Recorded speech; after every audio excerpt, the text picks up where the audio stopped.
ದಂಪತಿಗಳಾಗಿ ಹೊಸ ಜೀವನಕ್ಕೆ ಕಾಲಿಟ್ಟ ರಶ್ಮಿಕಾ ವಿಜಯ್. ಫೆಬ್ರವರಿ 26 ನವಜೀವನಕ್ಕೆ ಕಾಲಿಟ್ಟ ರಶ್ಮಿಕಾ ಮಂದಣ್ಣ ವಿಜಯ್ ದೇವರಕೊಂಡ. ಫೈನಲಿ ವಿರೋಶ್ ಜೋಡಿ ಮದುವೆಯಾಗಿ ಅಭಿಮಾನಿಗಳಿಗೆ ಫುಲ್ ಖುಷ್ ನೀಡಿದೆ. ಬಹಳ ವರ್ಷಗಳಿಂದ ಲವ್ನಲ್ಲಿ ಬಿದ್ದಿದ್ದ ರಶ್ಮಿಕಾ ಮಂದಣ್ಣ ಹಾಗೂ ವಿಜಯ್ ದೇವರಕೊಂಡ ಇಂದು ದಾಂಪತ್ಯ ಜೀವನಕ್ಕೆ ಕಾಲಿಟ್ಟಿದ್ದಾರೆ. ಕುಟುಂಬಸ್ಥರು ಆಪ್ತ ಸಮ್ಮುಖದಲ್ಲಿ ಉದಯಪುರದಲ್ಲಿ ಮದುವೆಯಾಗಿದ್ದಾರೆ. ಟಾಲಿವುಡ್ ಈ ಕ್ಯೂಟ್ ಕಪಲ್ಗೆ ಎಲ್ಲರೂ ಹಾರೈಸಿದ್ದಾರೆ. ಅಷ್ಟೇ ಅಲ್ಲದೆ ಪ್ರಧಾನಿ ಮೋದಿ ಅವರು ಕೂಡ ಈ ಜೋಡಿಗೆ ಶುಭ ಕೋರಿದ್ದಾರೆ. ಪತ್ರ ಬರೆಯುವ ಮೂಲಕ ಪ್ರಧಾನಿ ಮೋದಿ ಅವರು ಶುಭ ಕೋರಿದ್ದಾರೆ. ಇಂದು ಬೆಳಿಗ್ಗೆ ಸರಿಯಾಗಿ 10 ಗಂಟೆ 10 ನಿಮಿಷಕ್ಕೆ ಹಿಂದೂ ಸಂಪ್ರದಾಯದಂತೆ ಮದುವೆಯಾಗಿದ್ದಾರೆ.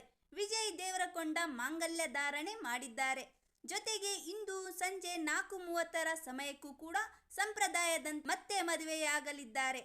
ರಶ್ಮಿಕಾ ಮಂದಣ್ಣ ಹಾಗೂ ವಿಜಯ್ ದೇವರಕೊಂಡ ಆಪ್ತರು ಸೇರಿ 100 ಜನರಿಗಷ್ಟೇ ಆಹ್ವಾನ ನೀಡಲಾಗಿತ್ತು. ರಶ್ಮಿಕಾ ಮಂದಣ್ಣ ನಮ್ಮ ಕರ್ನಾಟಕದ ಅಪ್ಪಟ ಕನ್ನಡ ಹುಡುಗಿ. ಕಿರಿಕ್ ಪಾರ್ಟಿ ಸಿನಿಮಾ ಮೂಲಕ ಸಿನಿಮಾ ಕ್ಷೇತ್ರಕ್ಕೆ ಬಂದ ಇವರು ಟಾಪ್ ಹೀರೋಯಿನಿಯಾಗಿ ಬೆಳೆದರು. ದಿನ ಕಳೆದಂತೆ ತೆಲುಗಿನಲ್ಲೂ ಅವಕಾಶಗಳು ಅರಸಿ ಬಂದವು. ಗೀತಾ ಗೋವಿಂದಂ ಸಿನಿಮಾದಲ್ಲಿ ಒಟ್ಟಿಗೆ ನಟಿಸಿದರು. ಅಲ್ಲಿಂದ ಇಬ್ಬರಲ್ಲೂ ಸಲಿಗೆಯೂ ಬೆಳೆದಿತ್ತು. ಮುಂದೆ ಅವರಿಬ್ಬರ ನಡುವೆ ಪ್ರೀತಿಯೂ ಆಗಿತ್ತು. ಆದರೆ ಆ ಪ್ರೀತಿಯನ್ನು ಇಬ್ಬರು ಎಲ್ಲೂ ಬಹಿರಂಗ ಪಡಿಸಲಿಲ್ಲ. ಹಾಗಂತ ಅದು ಗುಟ್ಟಾಗಿಯೂ ಉಳಿದಿರಲಿಲ್ಲ.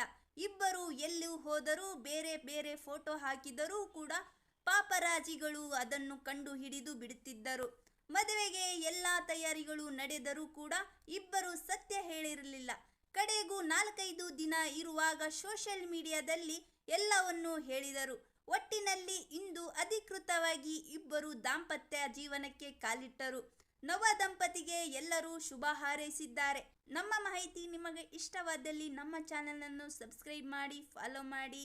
ಇಲ್ಲಿಯ ತನಕ ನಮ್ಮ ವಿಡಿಯೋವನ್ನು ವೀಕ್ಷಣೆ ಮಾಡಿದ್ದಕ್ಕೆ ಧನ್ಯವಾದಗಳು.